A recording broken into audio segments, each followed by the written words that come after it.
इस गौशाला के बहुत ही मेहनती प्रधान आदरणीय भाई बिरवानंद जी, सभी इस गौशाला के कमेटी मेंबर साहिबान, सभी सरपंच साहिबान, चेयरमैन साहिबान, एक्स सरपंच साहिबान और दूसरे सभी नजदीक गांव से आए हुए, भट्टू से आए हुए, भट्टू मंडी से आए हुए सभी बुजुर्गों, भाइयों, माताओं, बहनों, दोस्तों, सबसे पहले मैं कमेटी का धन्यवाद करता हूं, शुक्रिया अदा करता हूं कि आज मुझे इस अवसर पर गुरुजी आपका आशीर्वाद लेने के लिए और यहाँ सबसे मिलने का मुझे मौका दिया। इसके लिए मैं सारी कमेटी का, प्रधान जी का खास करके और गांव वासियों का मैं धन्यवाद करता हूँ, शुक्रिया करता हूँ।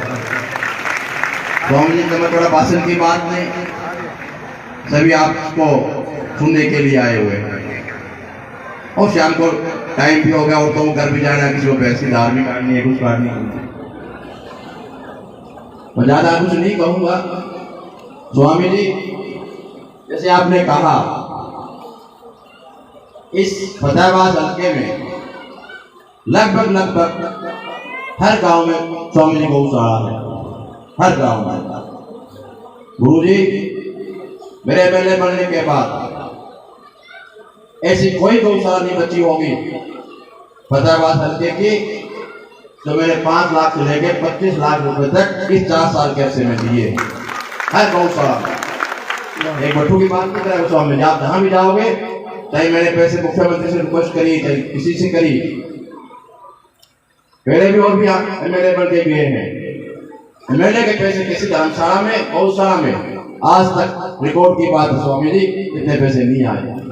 क्योंकि ये कोई मैं एहसान नहीं करा, मुझे इस हल्के से विश्वास किया और विश्वास कर खासकर गौशाला की राजनीति बात है। गौशाला के अंदर जो भी मेरे पास आते हैं, जो भी ग्रांट की बात आती है, चाहे ग्रांट कम देनी पड़े, लेकिन गौशाला के लिए गुरुजी में कभी भी, चाहे मैं किसी से मांग के लाया, हर गौशाला में कहा असली सेवा गौ माता करने से फल मिलता है और कहीं नहीं मिलता। स्वामी इसी बात को लेके मैं गौशाला में सोचता हूँ किसी तरह ज्यादा से ज्यादा दान दिया जाए।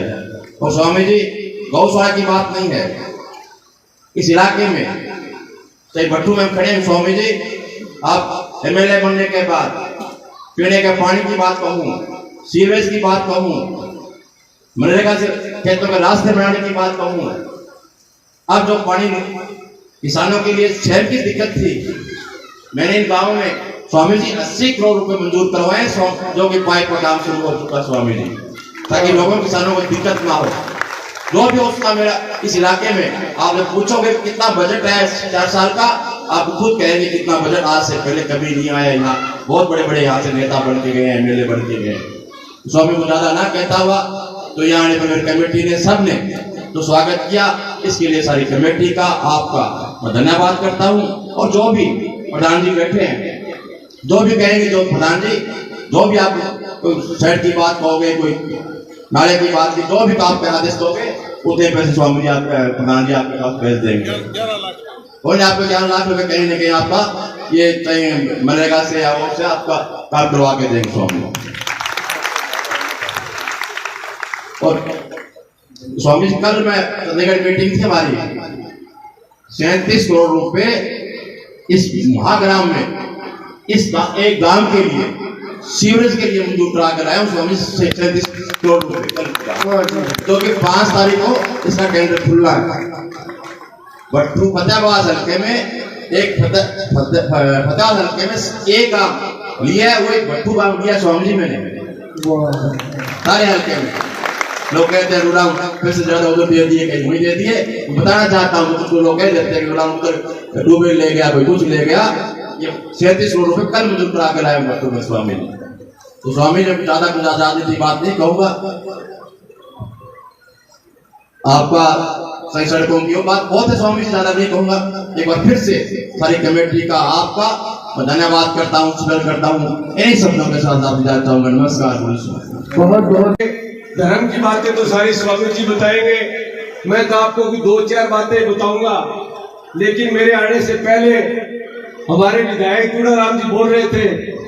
मैं तो हमेशा सोचता था कि ये धार्मिक मंच है, सामाजिक मंच है, लेकिन मुझे लगा कि ये 60% राजनीतिक मंच है और 40% धार्मिक और सामाजिक मंच है। अगर वो बात कह के गए हैं, अगर उसका मैं कोई काउंटर ना करूं, जवाब ना दूं, तो शायद गुणाराम के साथ न्याय संगत नहीं होगा। इसलिए स्वामी जी मैं बताना चाहूंगा कि जब भी वो कह रहे थे पूर्व विधायक ने कुछ नहीं किया और मैंने बहुत कुछ कर दिया, पूर्व विधायकों ने तो अपने निजी कोष से जितना किया है शायद दूसरे निजी कोष से आज तक उतना नहीं किया होगा। और जितना सरकार की बात है तो स्वामी जी आपके प्रधान परमानंद जी बैठे, इनसे पूछो MP कोटे से आज तक सबसे ज्यादा पैसे मैंने दिलाने का काम किया था। अगर कोई झूठी बात है तो प्रधान जी से पूछ लेना, MP कोटे में उसके बाद में इतने पैसे नहीं आए।